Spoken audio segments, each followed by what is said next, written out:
Welcome channel বন্ধুরা, চলে আসলাম তোমাদের সঙ্গে নতুন ব্লগ নিয়ে। দেখো বন্ধুরা, আর অনেক দিন মনে হচ্ছিল কিছু একটা দেখি তো চলে গেলাম একটু মুভিতে। সেখানে চলে গেলাম, এবার একটু দেখলাম। আর অবশ্য এখন তো সবাই এখনকার অনলাইনের যুগে আমরা সব ফোনে টোনেই টুকটাক মুভি যা দেখার দেখে নিই ওয়েবসাইটে। তো সেই মতন খুব যে হলে গিয়ে, তবে আমি বলবো হলে গিয়ে দেখাটা উচিত প্রত্যেকটা মানুষেরই। তো সেরকম হয় না ভিড়, তবুও খুব ভালো লাগে মাঝে মাঝে বড় স্ক্রিনে দেখতে। তো দেখলাম, তো দেখার পর মুভি দেখার পর তারপরে খিদে পেয়ে গেছিলো আর একটু কাজও ছিল, সেই জন্য আমরা একটা রেস্টুরেন্টে গেলাম। তো রেস্টুরেন্টে থেকে সেখানে অর্ডার দিলাম, খেলাম। তোমরা দেখতে থাকো বন্ধুরা।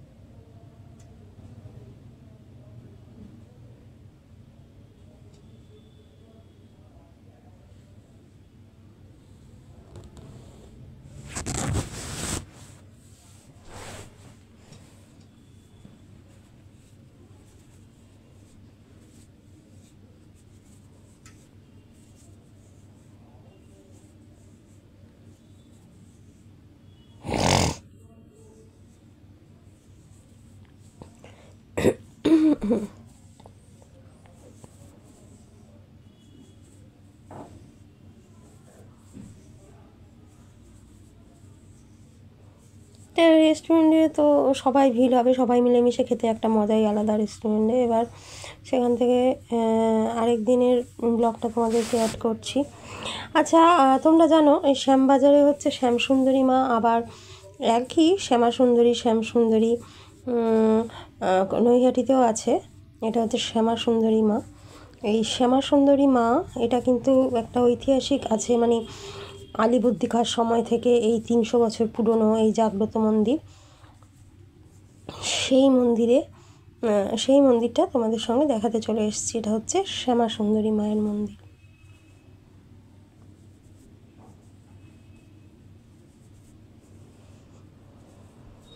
হ্যাঁ, কী বলছো তোমরা? হ্যাঁ, নৈহাটি ঠিকই বুঝেছো, নৈহাটির কথাই বলেছি, নৈহাটি শ্যামাসুন্দরী মা। আরেকটা তো আছে এই শ্যামবাজারে শ্যামসুন্দরী মা। তো এটাই আর কি। তো আমি মনে করি যে মনের বিশ্বাস, মনের ভক্তিটাই আসল। মনের ভক্তি, মনের বিশ্বাস দিয়ে, আমি আগেও বলেছি এই কথাটা, যদি ভগবানকে আমরা ঘরে বসেও ডাকি কি ভগবানের আশীর্বাদ পাওয়া যায়। আর যদি মন চায় তাহলে ছুটে চলে যেতে ইচ্ছে হয় ভগবানকে দর্শন করতে। তো মন চাইলো, সেই জন্য ছুটলাম নৈহাটিতে এবং সেখানে ভগবানের দর্শন করতে। আর সেটাই ছোট ছোট জিনিস, মানে অবশ্যই এটা একটা আমার কাছে অনেক বড় জিনিস, বড় পাওয়া। এটা ভগবানকে দর্শন, এটা আমার কাছে একটা বড় পাওয়া। তা সেই বড় পাওয়ার জিনিসটা তোমাদের কাছে তুলে ধরছি।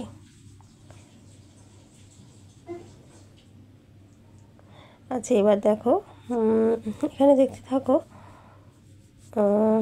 এটা হচ্ছে বঙ্কিমচন্দ্রের জন্মস্থান চলে গেল, সেটা হচ্ছে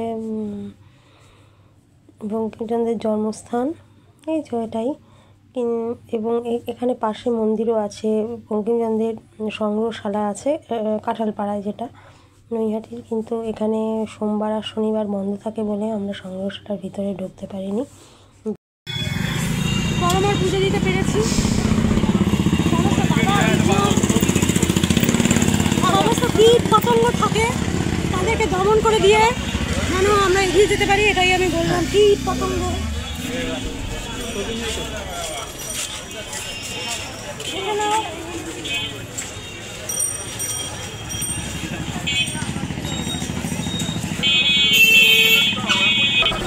দেখলাম। চলার পথে অনেক কীট পতঙ্গ থাকে। সেই কীট পতঙ্গ মানে তোমাকে মানে কি বলবো, নেগেটিভিটি করে দেবে, কিন্তু তোমাকে পজিটিভ নিয়ে এগোতে হবে। কীট পতঙ্গকে সব মাটির তলায় দমন করে দিয়ে তোমাকে এগিয়ে যেতে হবে। এটাই হচ্ছে আসল সার। এগিয়ে যাচ্ছি, তোমরা এগিয়ে যাও অবশ্যই। নৈহাটির বড় মার আশীর্বাদ, সুন্দরী মা বা শ্যামা মার আশীর্বাদ সব রয়েছে। আর এই ছোটোখাটো কীট পতঙ্গ এগুলি আচ্ছা আর করে দিতে হবে, আচ্ছা আর এই গতি, ঠিক আছে।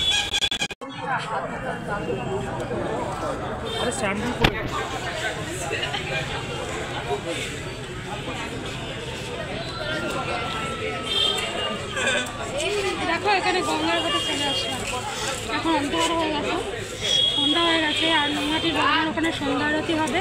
আর টোটাল প্লেসটা খুবই ভালো লাগছে। তো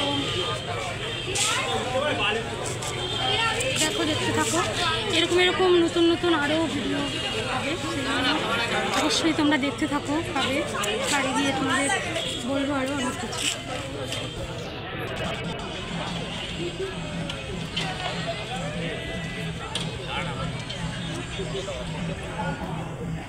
বন্ধুরা, এবার আমার আসার পালা। তো বাড়ি ফেরার পথে দেখো মিষ্টি, আমাদের ওখান থেকে মিষ্টি নিলাম, মিষ্টি নিয়ে তারপরে বাড়ি চলে আসব। তো তারপরে ফুলও নিলাম, একটু ফুল নিলাম, ব্যাস বাড়ি চলে আসবো নতুন ব্লগের সাথে তোমাদের কাছে। তো দেখো বন্ধুরা, তো এবারে দেখো বন্ধুরা, আজকে একটু মাংস ছিল আর ভাত ছিল আর ডিমের ঝোল করেছি। এই যে ডিমের ঝোল করেছি, তো এই যে এখানে ডিমের ঝোল করেছি। আচ্ছা, আর তারপরে তোমাদের অনেক কিছু বলার আছে। তো আজকে তো তোমরা দেখতে পাবে, ব্লগ আছে আজকে দেখতে পাবে তোমাদের সুন্দর। তারপরে আমি এগুলো দেখাবো, তার আগে একটু বলে নিই। আজকে সুন্দর ব্লগ আছে। আজকে মানে এত ভালো লাগলো যে নৈহাটির বড়মার ওখানে গেছিলাম। তো বড়মার ওখানে গিয়ে ঠাকুরকে নমস্কার করে আসলাম। আজকে নৈহাটির বড়মার ওখানে না খুব ফাঁকা ছিল এবং ভালো লাগলো, আর সেটা পূরণ হলো যে একটু ঠাকুরকে নমস্কার করে দিলাম, পুজো দিতে পারলাম, তাই খুব ভালো লাগলো।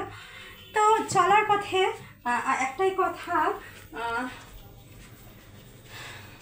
আরেকটা কথা কি বলবো, যে আমি বলি সবার যেন বুদ্ধি হোক, আমি বলি সবার বুদ্ধি হোক, আর সবার মনের মধ্যে যে নেগেটিভিটি বা বদমাশি কাজ করে সেটা দূর হয়ে পজিটিভের দিকে এগোক। হ্যাঁ, আর কিড়ে মাকড়ের মতো তোমার আশেপাশে কিড়ে মাকড়, তারপরে হচ্ছে কিড়ে মাকড় বলো, ভোমরা বলো, সব গুনগুন গুনগুন করবে, কিন্তু বড় মা ভগবানের কাছে যা মানে ওই কিড়ে মাকড়দের সব পায়ের তলায় পিষে ভগবান সামনের দিকে এগিয়ে যেতে আমাদেরকে সাহায্য করে। আমিও ওইসব কিড়ে মাকড়কে পা দিয়ে পিষেই সামনের দিকে এগিয়ে যাই। তো আমার কথা হচ্ছে কিড়ে মাকড়, নেগেটিভিটি এগুলি থাকবেই। আর বাঙালি মানে নেগেটিভিটি, মানে কি বলবো, বাঙালি মানে হচ্ছে মানে পিছনে লাগা, তারপরে হচ্ছে কুটকাচালি। একটা জিনিস বোঝে না যে কেউ এমন না একদিন সেই উপরে উঠে চলে যেতে হবে, কি আগে না হয় পরে। তো এইটা মানুষ বোঝে না। এইটা যদি মানুষ বুঝতো তাহলে কেউ কার পিছনে লাগতো না। এইটা মানুষ বোঝে না যে আমরা তো কেউ এমন না পিছনে লেগে আমার কি হবে। আর দেখেছি পিছনে লাগা মানুষ ওই কিড়ে মাকড়ের মতো, তারপরে দুদিন পিছনে লাগবে, 3 দিনের দিন ওই কিড়ে মাকড় যেমন পায়ের তলায় পিষে যায় ওরকম পিষে মরে যাবে। কাজেই পিছনে লেগো না, সামনের দিকে এগিয়ে চলো। আমি তো পজিটিভিটি থাকি, সামনের দিকে এগিয়ে যাই, নেগেটিভিটিকে একদম পিষে ফেলি। তো খুব ভালো লাগলো। তারপরে আবার ফিরে যাই। তো কী কী আমি আনলাম দেখো। তো আজকে বড় মার ওখানে পুজো দিয়ে মনটা সত্যি ভালো লাগলো, খুব ভিড়, আজকে ফাঁকাই পেয়েছিলাম, তো গেলাম অবশ্যই। আর এখন মালা কিনেছি দেখো, মানে ঠাকুরের মালা, ঠাকুরের ফুল যেটাই বলো। এখান থেকে মিষ্টি কিনলাম, দেখতে পাচ্ছ, এটা হচ্ছে রাজভোগ বলতে পারো, কমলা রাজভোগ, এটা কিনলাম। তো এই যে আমার যেটার জন্য তো আগ্রহ করে আজকে বলছি, অবশ্যই এই যে দেখো, দেখতে পেয়েছ, বড় মাকে পুজো দিয়ে প্রসাদ নিয়ে এসছি, ঠিক আছে। তো এটাই ব্যাপার। আর সামনের দিকে এগিয়ে চলার জন্য হিম্মত চাই। এই সবাই হিম্মত আনো তোমরা, মানে সবাইকে বলছি, মানে কাজেই লোকের পিছনে না লেগে হিম্মত নিয়ে সামনে এগো, এটাই হচ্ছে ব্যাপার। এবার হচ্ছে তারপরে হচ্ছে এই দেখো ঠাকুরকে কী দিয়েছি, ঠাকুরকে চিড়ে ভাজা বুটস দিয়েছিলাম আর জল দিয়েছিলাম, ঠিক আছে।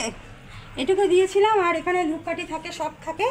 আর হচ্ছে মিথ্যে আরেকটা কথা তোমাদের সঙ্গে না বলে নয়, একটা কথা আজকে হচ্ছিল যে আমি জানি না বয়স্ক মানুষেরা একে খুব মিথ্যাবাদী হয়, আমি জানি না। আমাকে একজন মানে মানে কী বলবো, মানে শুনেছি বয়স্ক মানুষরা মিথ্যাবাদী হয়। তাই দেখো, বয়স্ক মানুষের মিথ্যাবাদী হয়ে লাভ আছে? আজ আছিস কাল থাকবি না, তো বয়স্ক মানুষ থাকবেন না।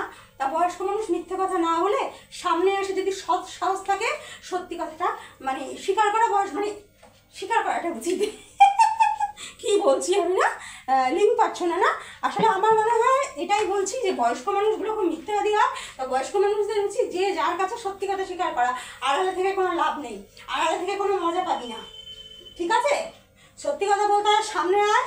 আড়ালে থাকার, আমরা আড়ালে থাকার মানুষ না, আমি অন্তত আড়ালে থাকার মানুষ না। তো বন্ধুরা, তোমরা দেখেছো না আমাকে, দেখেছো তো আমি কেমন, আমি দেখেছো তো আমি কেমন, আমি দেখেছো তো আমাকে, দেখছো তো আমি কেমন?